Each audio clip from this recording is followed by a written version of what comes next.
Hello, BCPS students and families. We are excited to share with you a read aloud. As you listen to this text, we will stop at times and ask you to think about what is happening. After you finish listening to the story, first we will share some questions with you for you to think and talk about. Then you will see a writing prompt. You can use this writing prompt to respond to the text. You can then share your written response with your teacher.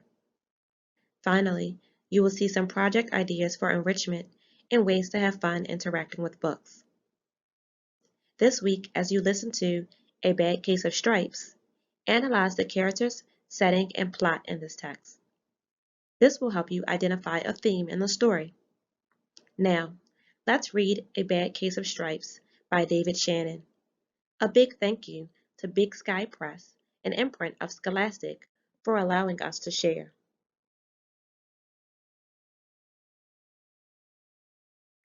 Hello, everyone. Today, I'm going to read a fiction text called A Bad Case of Stripes, written and illustrated by David Shannon with permission to read from Scholastic in partnership with the Blue Sky Press, a Scholastic imprint. When I read a fiction book, I get my brain ready to think about the plot of a story from the beginning to the climax, which is the turning point in the story, and the resolution. This can help me to better understand the theme or the author's message to the reader. In today's text, we will be reading a story about a girl named Camilla who develops an unusual illness that causes her to change colors. Many doctors offer to help Camilla, but who can really help her? And why did she get this illness? As I am reading, I am going to pause and summarize at key points in the story. This will help me to think about the plot and determine the theme at the end. Enjoy A Bad Case of Stripes. Camilla Cream loved lima beans, but she never ate them. All of her friends hated lima beans, and she wanted to fit in. Camilla was always worried about what other people thought of her. Today she was fretting even more than usual. It was the first day of school, and she couldn't decide what to wear. There were so many people to impress. She tried on 42 outfits, but none seemed quite right. She put on a pretty red dress and looked in the mirror. Then she screamed. Her mother ran into the room and she screamed too. "Oh my heavens!" she cried. "You're completely covered with stripes!" This was certainly true. Camilla was striped from head to toe. She looked like a rainbow. Mrs. Cream felt Camilla's forehead. "Do you feel all right?" she asked. "I feel fine," Camilla answered. "But just look at me." "You get back in bed this instant," her mother ordered. "You're not going to school today." Camilla was relieved. She didn't want to miss out on the first day of school, but she was afraid of what the other kids would say, and she had no idea what to wear with those crazy stripes. So I'm noticing that Camilla is feeling really worried about what her friends might think about her. This introduction can really help me to see what will happen as we continue reading the story. That afternoon, Dr. Bumble came to examine Camilla. "Most extraordinary!" he exclaimed. "I've never seen anything like it. Are you having any coughing, sneezing, runny nose, aches, pains, chills, hot flashes, dizziness, drowsiness, shortness of breath, or uncontrollable twitching?" "No," Camilla told him. "I feel fine." "Well, then," Dr. Bumble said, turning to Mrs. Cream, "I don't see any reason why she shouldn't go to school tomorrow. Here's some ointment that should help clear up those stripes in a few days. If it doesn't, you know where to reach me." And off he went. The next day was a disaster. Everyone at school laughed at Camilla. They called her Camilla Crayon and Knight of the Living Lollipop. She tried her best to act as if everything were normal, but when the class said the Pledge of Allegiance, her stripes turned red, white, and blue, and she broke out in stars. The other kids thought this was great.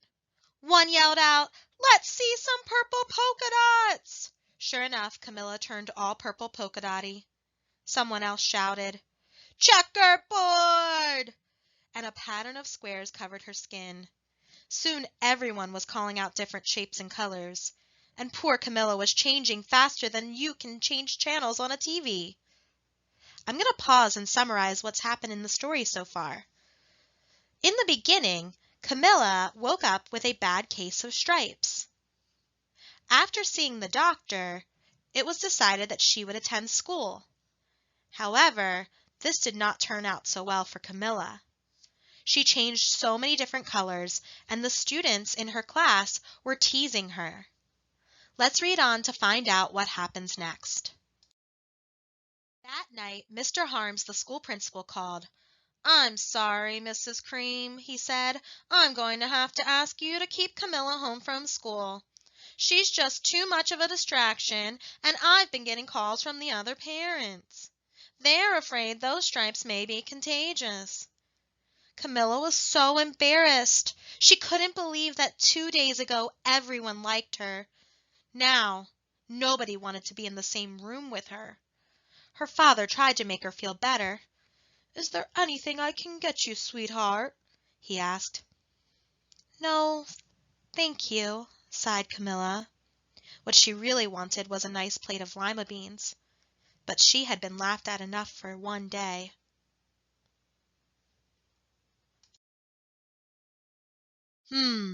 Well, yes, I see," Dr. Bumble mumbled when Mr. Cream phoned the next day.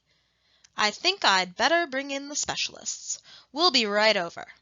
About an hour later, Dr. Bumble arrived with 4 people in long white coats. He introduced them to the Creams.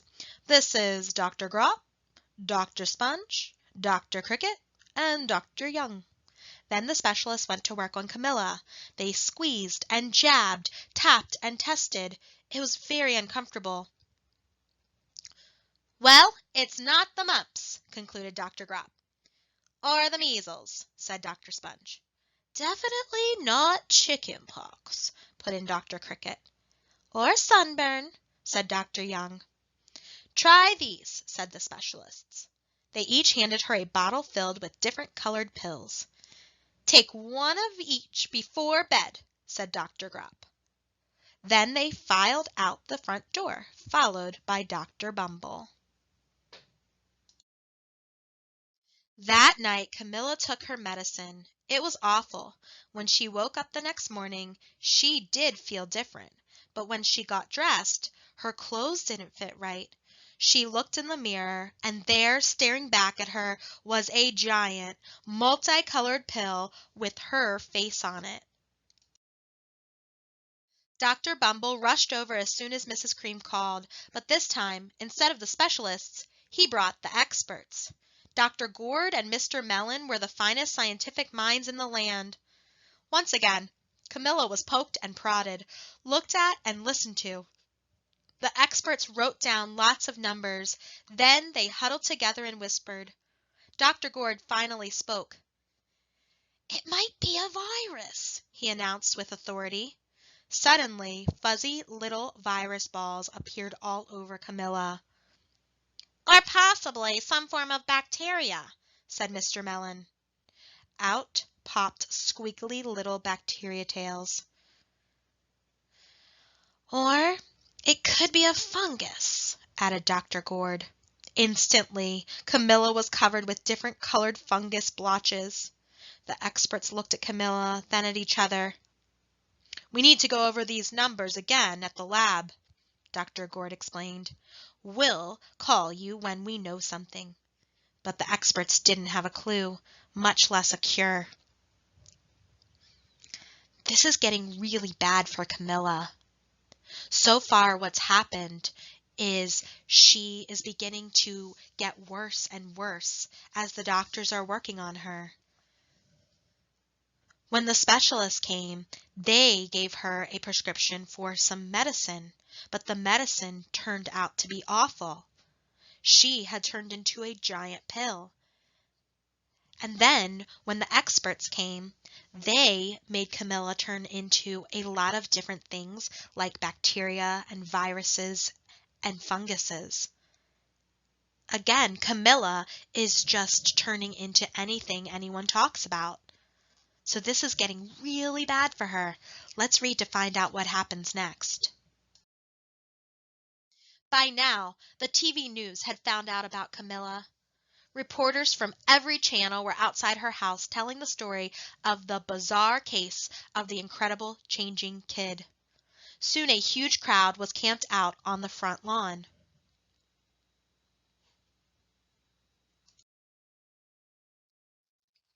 The creams were swamped with all kinds of remedies from psychologists, allergists, herbalists, nutritionists, psychics, an old medicine man, a guru, and even a veterinarian. Each so-called cure only added to poor Camilla's strange appearance, until it was hard to even recognize her. She sprouted roots and berries and crystals and feathers and a long furry tail, but nothing worked. How do you think Camilla is feeling? I'm sure her family's really worried about her.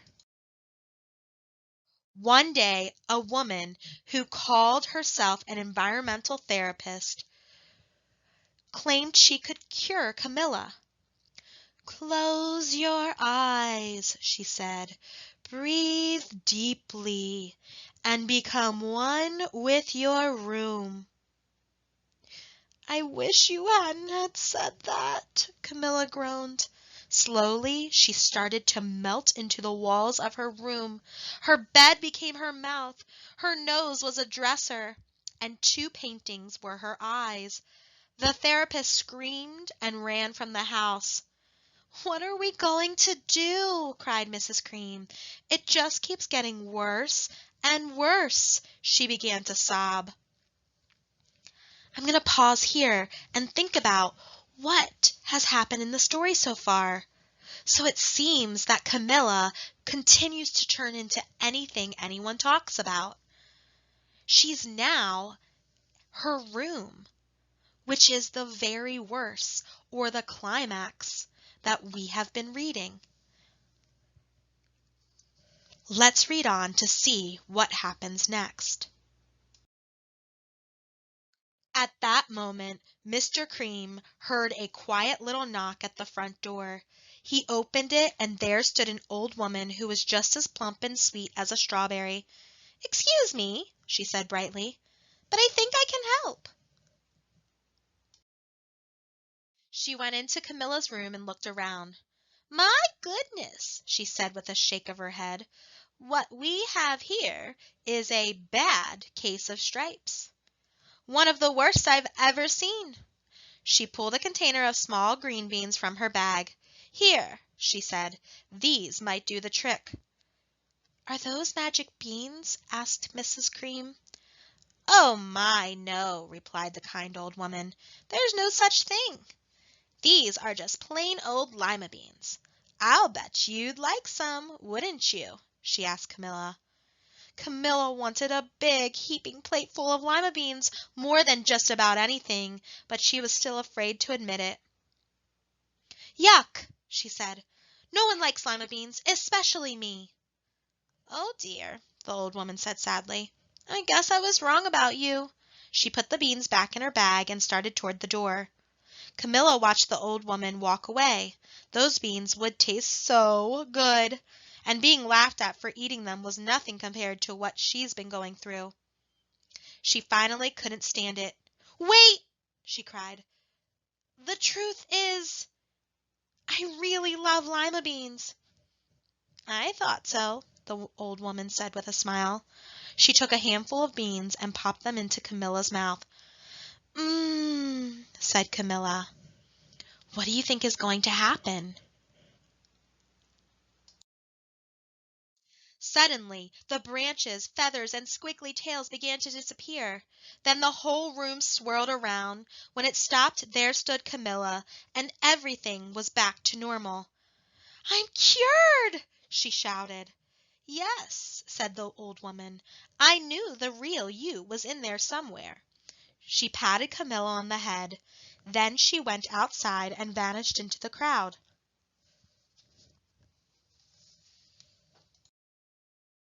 Afterward, Camilla wasn't quite the same. Some of the kids at school said she was weird, but she didn't care a bit. She ate all the lima beans she wanted, and she never had even a touch of stripes again.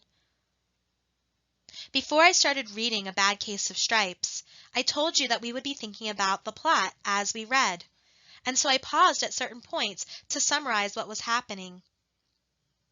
If you remember, using the plot can really help us to determine the theme. I know that the conflict in the story was obviously when Camilla turned into her room. But why did that happen? If we notice at the end of the story, the resolution is that Camilla is able to eat lima beans. In the beginning, she was so afraid of being teased. She didn't want to eat the lima beans. What do you think the theme is for A Bad Case of Stripes?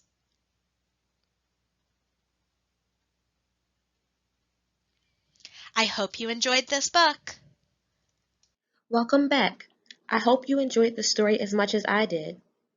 Take a few moments to talk about these questions to help you think of a theme in A Bad Case of Stripes. Camilla Cream is extremely concerned with what other people think of her. Fearful that she will be made fun of, she refuses to eat the lima beans she loves. What are some other things Camilla does to try and fit in?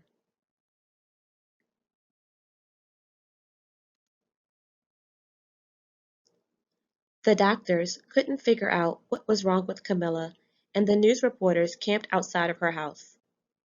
How do you think Camilla felt when she learned the entire town knew about her ever-changing appearance?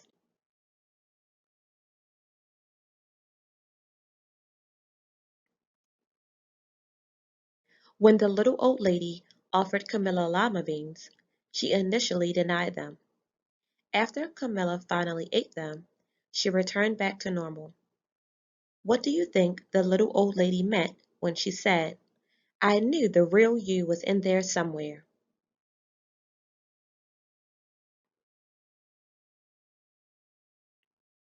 Now let's write about it.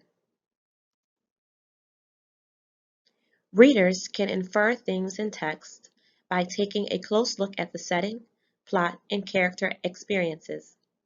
Camilla Cream tried very hard to fit in, but her plan backfired when she ended up with a bad case of the stripes. Write an essay explaining a theme in the story. Be sure to include evidence of Camilla's conflict and how she resolved her problem in your response.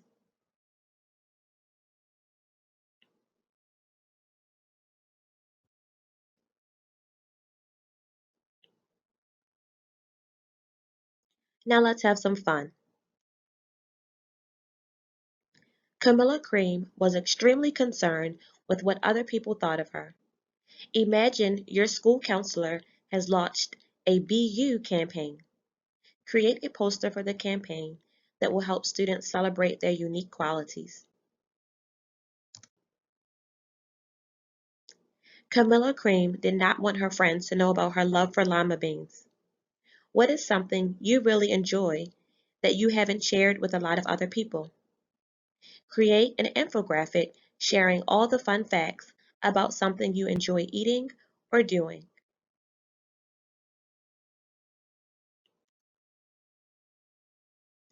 At the end of the story, Camilla had full confidence in her love for lima beans. Imagine she moved to a different neighborhood and went to a new school. What might Camilla do at her new school to make new friends and still stay true to herself? Write a short skit. Include Camilla and at least 2 other students at the new school. I hope you take time to complete 1, 2, or even all 3 of these fun activities. Have a great day.